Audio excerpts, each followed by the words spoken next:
And action!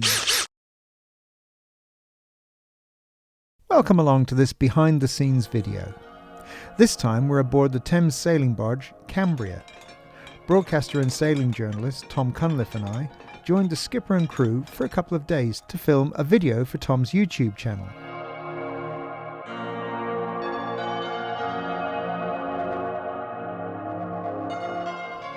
Now lots of people ask me all the time about how I did this or that, what gear I use, how I approach each situation to make these films. Well, this is your chance to pick up some tips, and hopefully I can give you a little insight into what goes on behind the scenes. And if you've got any questions, please do put them in the comments and I'll answer them in an upcoming Q&A video where I can go into a bit more depth. So meanwhile, settle back and enjoy the show.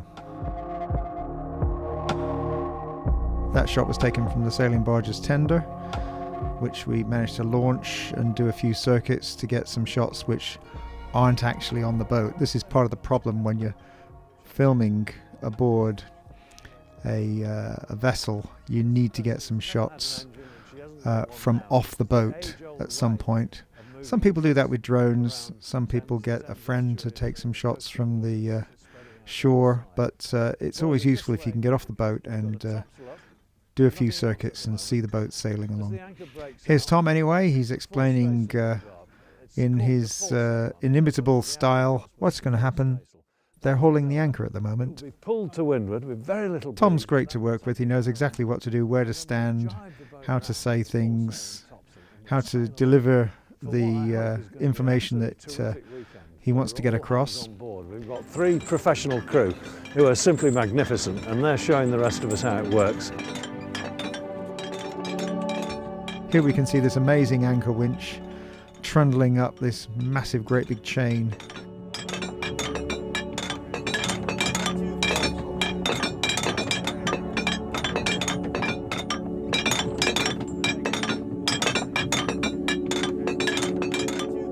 I was amazed that this is all done by hand, including this bit here where the chap moves the chain along.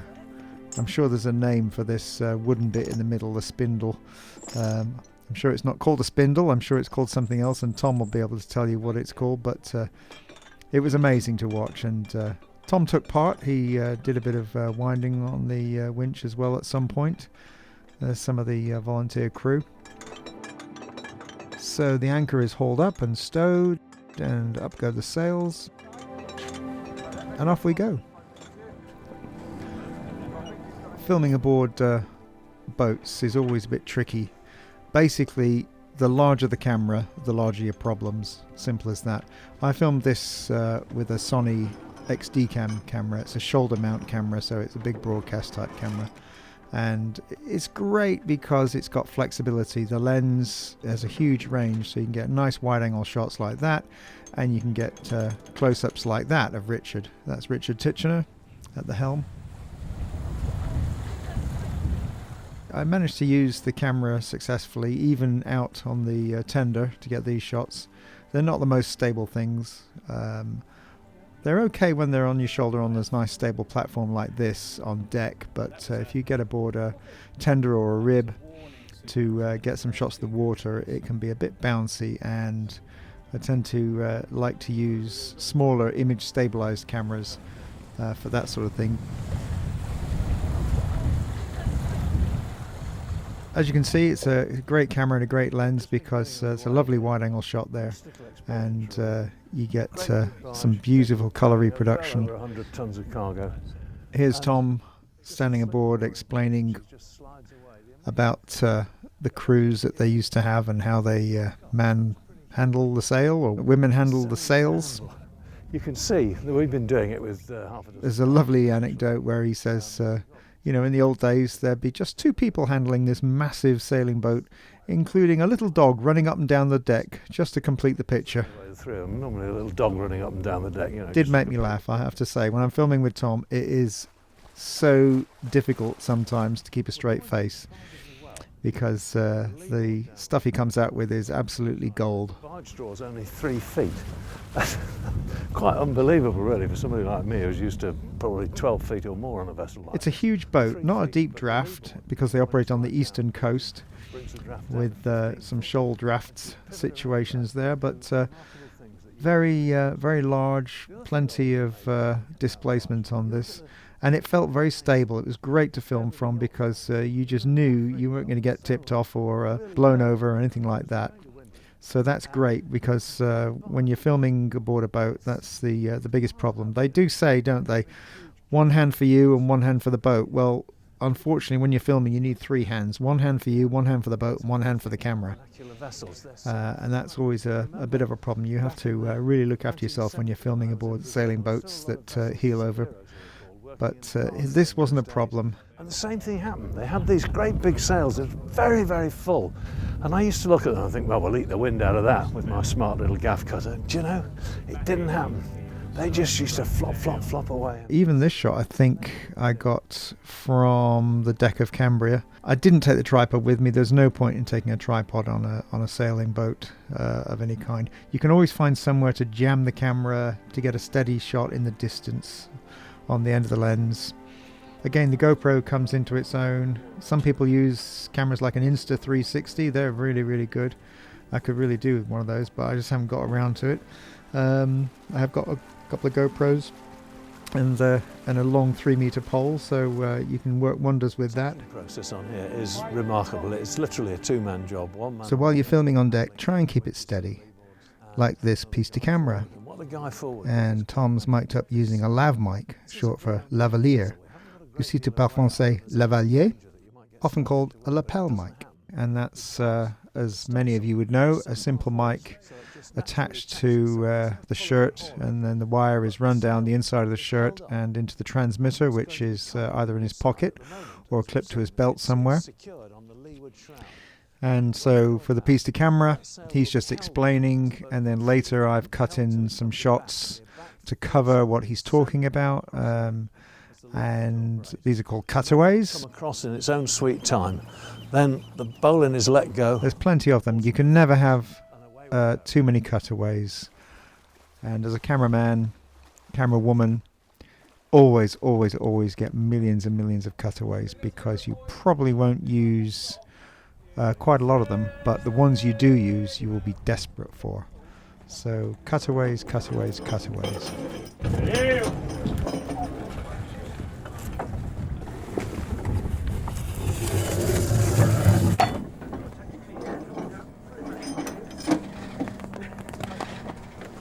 Lego! That shot's on a GoPro. I held it up nice and high so we can get a high shot.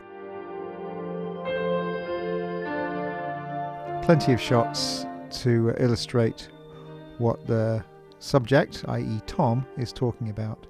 I tend to do interviews first, or get the piece to cameras out the way before I film the cutaways, because it's really helpful to know what to film. If I do Tom's piece to camera first and then I can hear him talking about all the things that's happening, I can then go and get all the cutaways I need to illustrate that sequence. He's doing heroics here. He's been out there for 5 minutes. So this piece to camera is quite interesting, because I was in the tender filming from the water down below, and Tom was up in the bow of Cambria, and fortunately the wind was in the right direction and not catching on his mic, so we could hear what he was saying, and we didn't have any interference between transmitter and receiver. And it made a great piece to camera, because you can look around and see where Tom is in situ, surrounded by boat and water. And he was having a whale of a time. Of course, he's got no idea that I'm picking up everything he's saying. Fortunately, I'm monitoring the sound in the camera so I can hear everything he's saying. If I couldn't, in this situation, if there was a problem with the sound and I couldn't hear him for any reason, I might let him just carry on anyway, rather than sticking my hand up and saying stop, because he's enjoying himself, and why not? We can always do it again, but we didn't need to. Came back aboard, and we see some more foresails being hoisted, so always makes a good shot.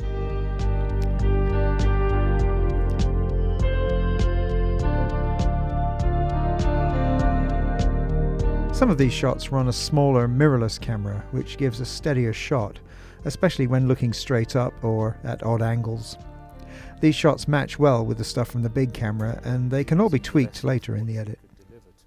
There's Richard, he's the boss man aboard Cambria, and this was a nice little two-handed interview, or a two-shot interview between Tom and Richard. They've each got a lav mic on. You can probably just see Richard's there on the left, on our left, looking at him. And just as engaged as we would have been. In fact, more there so. You can see Tom's tucked away. It's difficult sometimes to place these things when there's lots of wind, because I don't personally like using furry wind gags on small lav mics, because I think they detract. You see them and your eyes instantly drawn to them, and you're not listening to the message. You're looking at the thing and going, oh look, it's a fluffy thing on his shirt. What is that? Well, I'd rather just have as discreet a mic as possible and listen to the message that's being put out. Much more interesting for me. That you are in charge somehow. You're master of your fate. And when you're Here we see Tom and Richard bouncing off each other, which is great. You can still be master of your fate, but you're master of your fate under God very much. You're master under fate, under the things that you cannot change, and you must work with them. I think that's a lovely way of looking at it. It's fabulous to listen to this, and this is not rehearsed. This is straight as it happens, just filming it. I never know quite what's going to happen. The main interview is kept in a two-shot the whole time like that, but the cutaways after will be of Tom listening and of Richard listening, and I can insert those in when I need to. It's mostly shots of Tom listening, because if I need to cut the interview down, if Richard is saying something which takes 45 seconds and we need it to be 20 seconds, then I chop a bit out the middle. I need to put a cutaway of Tom listening in so that we can get round the jump cut that would otherwise result. Of course, it's always easier if you've got 2 or 3 cameras aboard to film something like this. Then you don't need to get all the cutaways after, because you can film them as they happen. But with just one camera, that means we need to film it 2 or 3 times. For many years I used Final Cut Pro for editing, but I've recently switched to DaVinci Resolve, which is really good.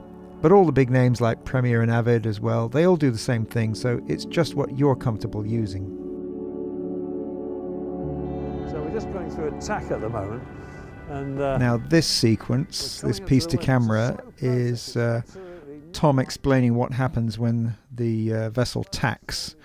And he helps out by handling a sheet, as you can see. And what happens next wasn't planned, and I didn't think I was in the way where I was stood. I knew I'd have to duck down with the camera on my shoulder to let the foresail pass across and over the top of me. I didn't realize it was going to catch the back of the camera, and as you can see what happens. Now in a minute, yeah, the foresail's going to come across and I'm going to duck. There he goes.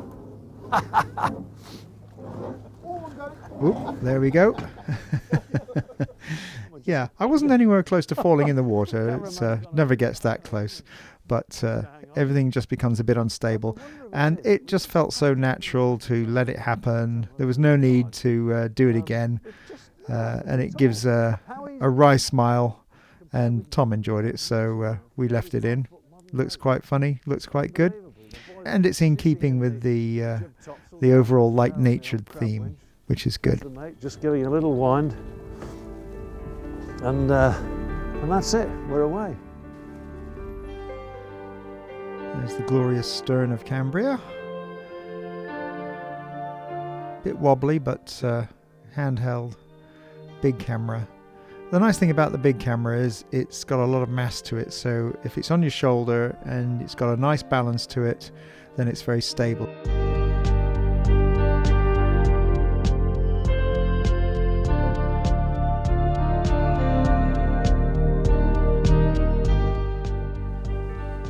That's a lovely shot of Tom looking through the sheets there. Cutaways, cutaways, cutaways. Amazing how a simple, short cutaway of a cup of tea can tell a story all in itself.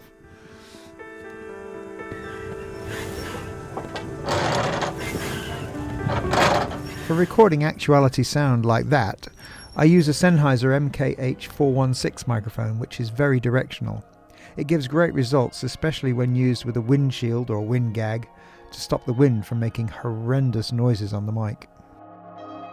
That shot on the deck there was actually accidental. I'd put the camera down to get some atmos. Now, atmos is short for atmosphere, and it relates to sound. I needed some sound of water lapping past the boat as we went along, so I put the camera down, just intending to pick up the sound, and it was a bit of an accidental shot. It was quite usable, and as you saw, somebody was walking past, and it was nicely exposed, so I actually used it. Well, that is the end of an absolutely wonderful day on the water. Now it's getting a bit later in the day, and we're coming to the end of the cruise, and Tom's explaining about brailing the sails, which is how they describe shortening the sail on a Thames sailing barge, which I found rather interesting. And I'm learning all this exactly at the same time as I'm filming it. I don't know any of this stuff. I do have a good knowledge of sailboats and sailing, but I had no knowledge whatsoever of Thames sailing barges, so I'm learning as I'm listening and watching through the camera.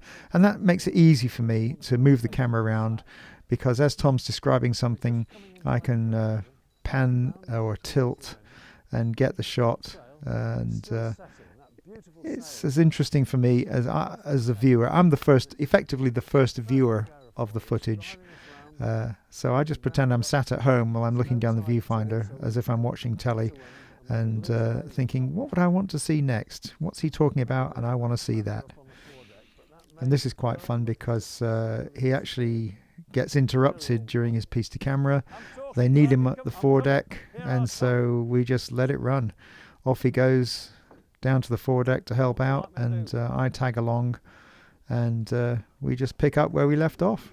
So what we've got here, I've got what's called... It's all quite seamless, and these cutaways, I get them as I go. So Tom is explaining something while hanging onto a sheet there and looking up. Sorry, that's not a sheet at all, that's a halyard.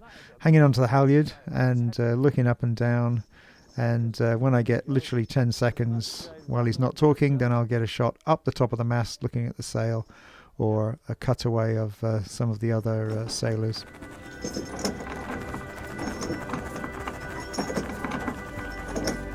And as you can see, the sail reducing. It's quite a slow process, so it needs cutaways. You need to look away and look back at it, and look away and look back. But finally the sail is put to bed, and you can get some remarkable footage like this as the sun is lower and lower in the sky. It's getting quite dark now as we progress through to the evening, and the day draws to an end. And there's a shot coming up here which looks great, and you see somebody climbing down the rat lines, and that's one of the deck hands, and I got him to climb up and climb back down just to get a bit of movement in the frame, just because it looks a lot better if there's some movement. Speaking of movement, this is dinner, and the end of the day when everybody is relaxing over a beer or a glass of wine and something to eat, and it was just fabulous. Again, no tripod, camera locked off, a beautiful shot to end the film with. And yeah, that was a remarkable day. I'll never forget it. Great stuff. If you've got any questions, put them in the comments and I'll answer them in an upcoming Q&A video. Meanwhile, do join me again for another behind the scenes glimpse, and if you've enjoyed this video, please remember to leave a like, and why not subscribe?